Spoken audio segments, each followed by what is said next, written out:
Stand on any street corner in London today and you'll hear a dozen languages in as many minutes. Nearly 40% of Londoners were born outside the UK, making this one of the most diverse cities on Earth. But rewind 2,000 years and you'd find marshland along a tidal river, barely inhabited, strategically useless to anyone except the Romans. What happened in between? Invasion, fire, plague, revolution, a small trading post that became the heart of an empire, a city burned to ash and rebuilt from stone. Through conquest and catastrophe, London kept growing, kept adapting, kept pulling people in from everywhere. Using AI, trained on historical imagery and archaeological evidence, we've reconstructed what London actually looked like across 2 millennia. Not artist sketches or faded engravings.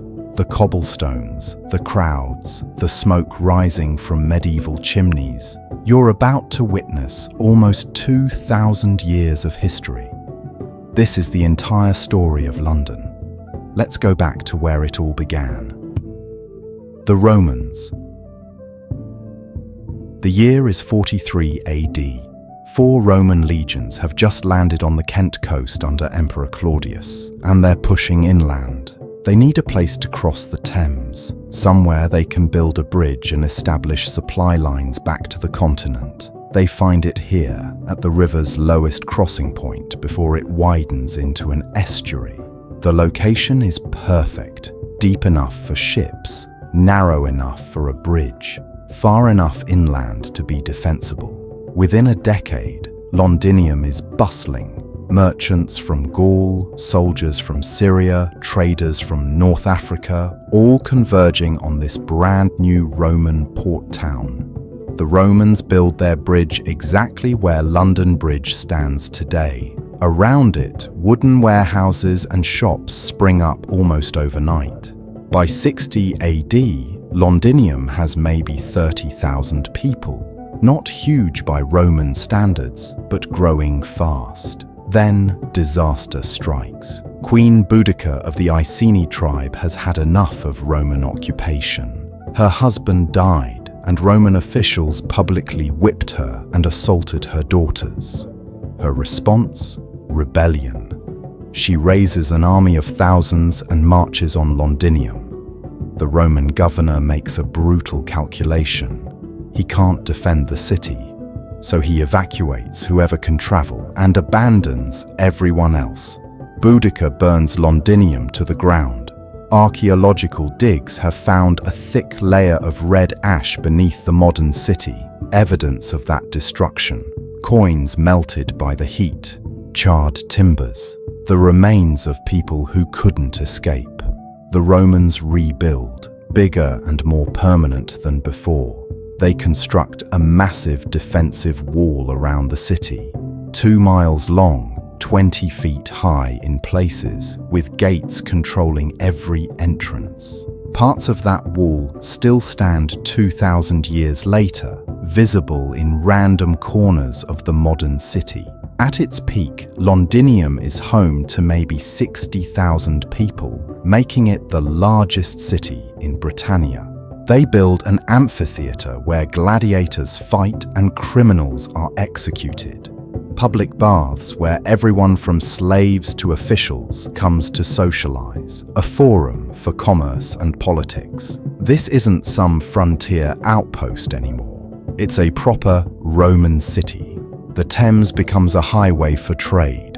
Goods flowing in from across the empire. Wine from Italy, olive oil from Spain, pottery from Gaul, glass from Egypt.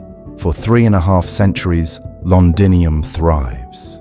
Then, around 410 AD, everything collapses. Rome itself is crumbling.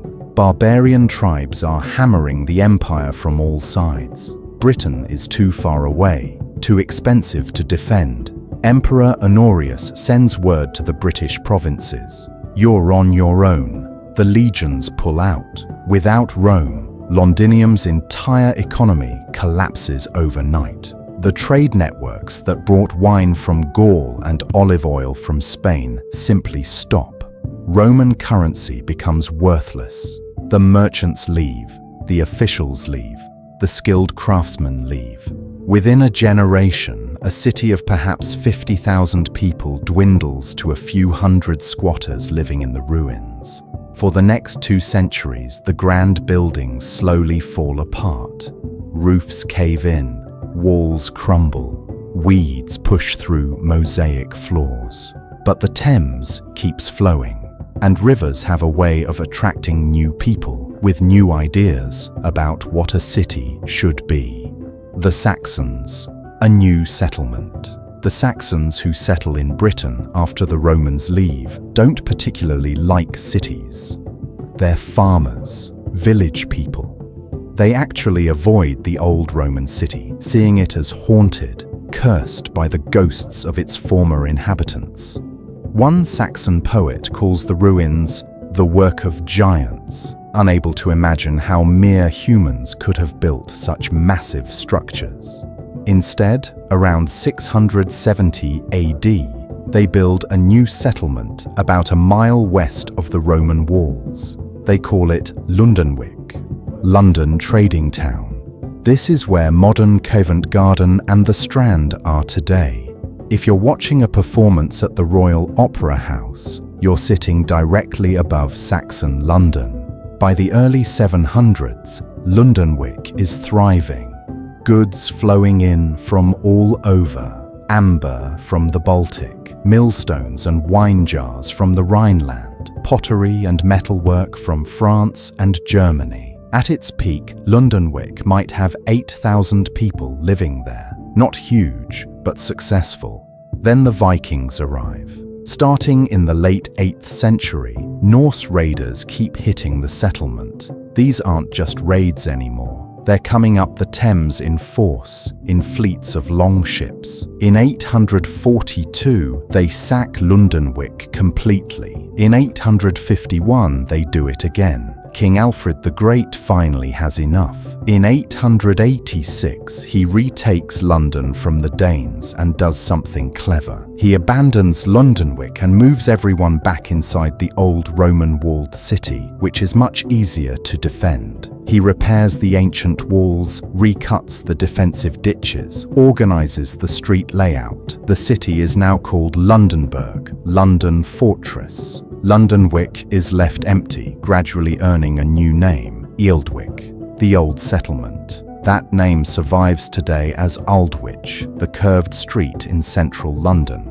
Over the next century and a half, the city changes hands multiple times between Saxon and Danish rulers. In 1016, King Knut, yes, the one from the legend about commanding the tide, makes London his capital. When Edward the Confessor becomes king in 1042, he builds Westminster Abbey just west of the city. That decision shapes London's geography forever. The city for commerce, Westminster for power.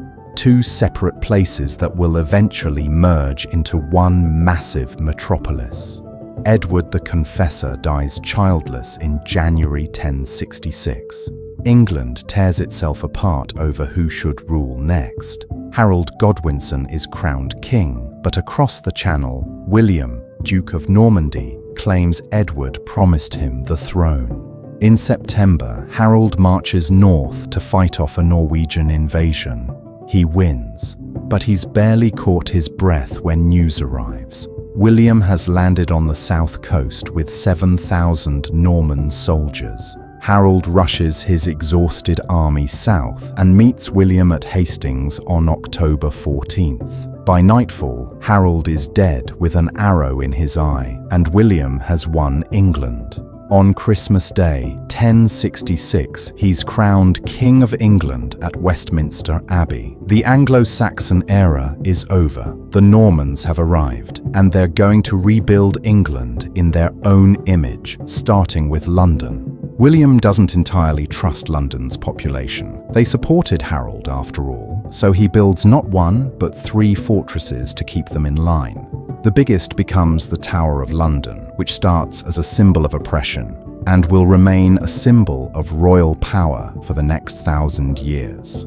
The White Tower, its central keep, is a statement in stone, 90 feet high, walls 12 feet thick in places. It dominates the skyline, a constant reminder of who's in charge. Medieval London is cramped, chaotic, and increasingly wealthy. By 1100, maybe 15,000 people live here. By 1200, it's 40,000. The city's merchants form guilds that control trades: goldsmiths, fishmongers, drapers, mercers.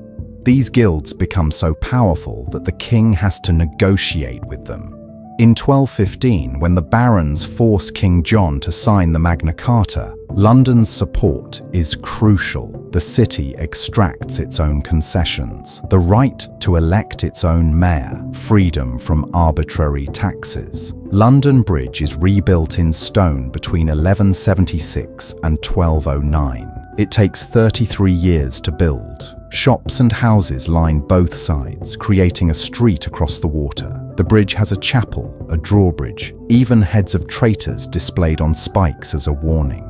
For over 600 years, it's the only bridge across the Thames in London. By the early 1300s, London is one of the largest cities in Europe, maybe 80,000 people packed inside the walls. Then, in 1348, ships arrive at London's docks carrying rats. And on those rats, fleas. And in those fleas, Yersinia pestis, the Black Death.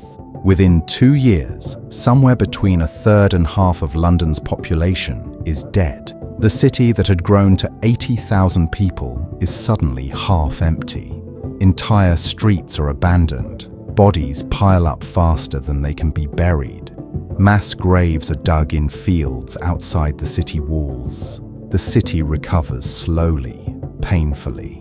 By the late 14th century, London is growing again, but tensions are rising. In 1381, peasants and workers march on London, demanding an end to serfdom and unfair taxes. Wat Tyler leads them. They storm the Tower, execute the Archbishop of Canterbury, burn the palace of John of Gaunt. The teenage king, Richard II, meets with them and makes promises. The peasants' revolt is ultimately crushed. Tyler is killed. The leaders are hunted down and executed, but it terrifies the ruling class. The common people of London have discovered their power, and they won't forget it. By 1500, London's population has rebounded to about 50,000. Then something remarkable happens. It explodes. By 1600, it's 200,000. By 1650, nearly 400,000. London becomes the largest city in Europe. Henry VIII's break with Rome in the 1530s transforms the city's landscape.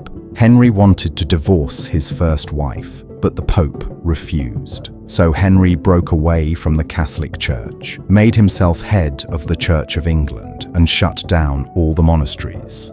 In London, monasteries owned massive amounts of land.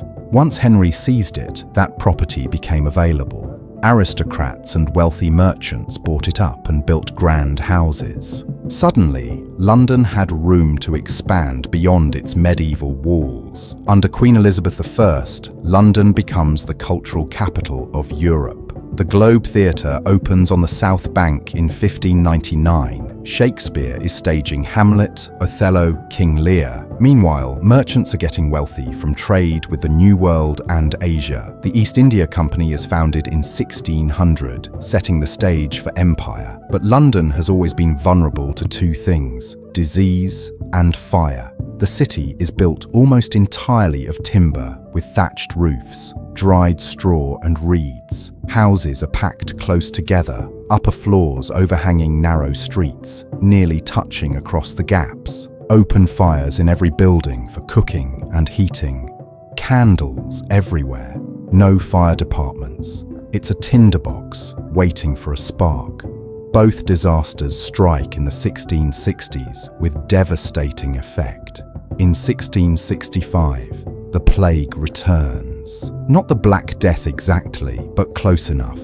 At its peak, 7,000 Londoners are dying every week. The wealthy flee to the countryside. The poor are trapped. By the time it burns out, maybe 100,000 people are dead, a quarter of the city's population. The following year, on September 2nd, 1666, a fire starts in a bakery on Pudding Lane. It's been a hot, dry summer. Strong winds are blowing. The fire spreads faster than anyone thought possible.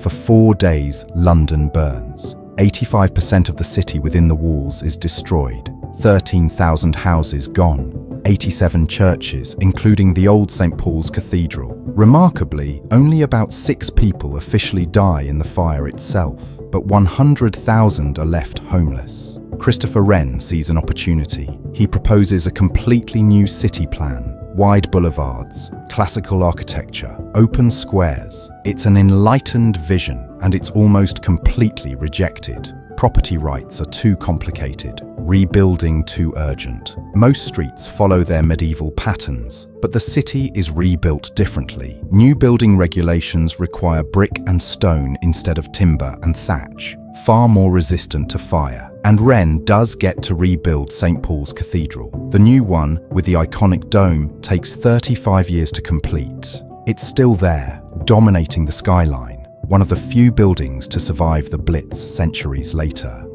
18th century London is the centre of the Enlightenment. Coffee houses become the internet of their day, places where ideas and news spread rapidly. Lloyd's Coffee House becomes Lloyd's of London, the insurance market. Jonathan's Coffee House becomes the London Stock Exchange. London is also becoming the capital of an empire. In 1735, Robert Walpole becomes the first Prime Minister to live at 10 Downing Street, which will remain the official residence for centuries. George III buys Buckingham House in 1761 as a private residence for his family. It will eventually become Buckingham Palace. The city is expanding physically too. Westminster Bridge opens in 1750, finally giving London a second crossing after 6 centuries with only London Bridge. Blackfriars Bridge follows in 1769. After the defeat of Napoleon in 1815, Britain is the dominant world power, and London is where the money flows. Banks, trading houses, shipping companies, wealth pouring in from India, the Caribbean, Africa. Then comes the Industrial Revolution, and London transforms yet again. Factories, railways, mass production. In 1801, London has just over 1 million people. By 1851, it's 2.5 million. By 1901, 6.5 million. It's the largest city in the world. The Victorians build on a scale that's hard to comprehend. Trafalgar Square is laid out in the 1840s, commemorating Nelson's victory. The Houses of Parliament and Big Ben rise in the 1850s after the old palace burns down. That iconic Gothic revival architecture defining the city's identity. In 1851, the Great Exhibition opens in Hyde Park. The Crystal Palace, a massive structure of iron and glass, showcases Britain's industrial dominance to the world. 6 million people visit. It's a moment of supreme confidence. Britain at the peak of its power. The sewage system, still in use today, built by Joseph Bazalgette after the Great Stink of 1858. When the Thames became so polluted, Parliament had to shut down. Bazalgette's sewers finally fixed the problem, channeling waste away from the river. The Underground, the world's first subway system, opening in 1863. Tower Bridge, an engineering marvel, completed in 1894. But Victorian London is also a city of brutal inequality. The rich live in Mayfair and Belgravia in extraordinary comfort. The poor are crammed into East End slums. Cholera outbreaks kill tens of thousands in the 1830s and 1840s. Entire neighborhoods wiped out by contaminated water. It takes a doctor named John Snow proving in 1854 that cholera spreads through water, not air, before anyone fixes the problem. Crime is rampant. In 1829, Robert Peel establishes the Metropolitan Police, the first professional police force, nicknamed Bobbies after him. But the city's dark side persists. In 1888, Jack the Ripper terrorizes Whitechapel, murdering at least 5 women. He's never caught. The case becomes infamous, a symbol of Victorian London's dangerous underbelly. Charles Dickens writes about it all. The workhouses, the slums, the children working in factories, the contrast between the world's wealthiest empire and its desperate poor, all compressed into the same city. The 20th century brings London back down to earth. The First World War kills hundreds of thousands of young British men. London's infrastructure survives, but the psychological impact is devastating. The Second World War brings the war directly to the city, the Blitz. Between September 1940 and May 1941, German bombers hit London almost every night. Entire neighborhoods are leveled. Families huddle in underground stations turned into bomb shelters. St. Paul's Cathedral miraculously survives. Photographs show it standing defiant amid the smoke and flames, becoming a symbol of British resilience. By the end of the war, 1 million buildings are damaged or destroyed, and almost 500,000 souls from the UK are lost. Post-war London is broke, bombed out, exhausted. The empire is collapsing. India gains independence in 1947. Rationing continues into the 1950s. Fog and coal smoke are so thick that in 1952, the Great Smog kills 12,000 people in just 5 days. But London rebuilds again. The 1951 Festival of Britain, held on the South Bank, signals a new beginning. Brutalist towers rise from the rubble. The welfare state expands, and crucially, people start arriving from former colonies. The Windrush generation from the Caribbean in 1948, followed by waves of immigration from India, Pakistan, Bangladesh, later from Africa, Eastern Europe, everywhere. The 1960s bring a cultural explosion. Swinging London, the Beatles, the Rolling Stones, Carnaby Street, Mary Quant. For a moment, London feels young again. The next few decades are rockier. Economic decline, strikes, terrorism from the IRA. By the 1980s, the Docklands are abandoned. The East End is neglected. Then comes massive redevelopment. Canary Wharf rises from the old docks. The financial sector booms. London reinvents itself as a global financial centre. The 21st century starts with the Millennium Dome, an expensive flop that later becomes the O2 Arena. But London keeps growing. The 2012 Olympics transform East London, bringing investment and infrastructure. The city passes 9 million people, the most since before World War II. Modern London is defined by its diversity. Over 300 languages are spoken here.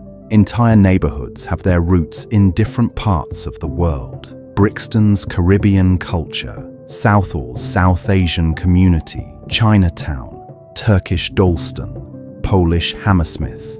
You can eat food from any country, hear music from any tradition, find a community from anywhere. The skyline keeps changing. The Shard, the Gherkin, the walkie-talkie building. Traditional architecture sits alongside glass and steel towers. It's controversial, constantly debated, but it's happening. Closing. London has survived Roman withdrawal, Viking raids, the Black Death, the Great Fire, the Blitz. Each time it rebuilds, each time it adapts, each time it pulls in new people with new ideas. From marshland to megacity, from 43 AD to today. A Roman bridge that became a medieval fortress that became an imperial capital, that became a global city. That's what makes London London. It's messy, crowded, expensive, complicated, and it's been that way for 2,000 years. Thanks for watching Time Warp Cities. Creating videos like this takes enormous amounts of research and time, piecing together 2 millennia of history into one story. If you enjoyed this journey through London's evolution from Roman marshland to global metropolis, hit subscribe for more deep dives into history and drop a comment. What city should we reconstruct next? As always, we'll see you in the past.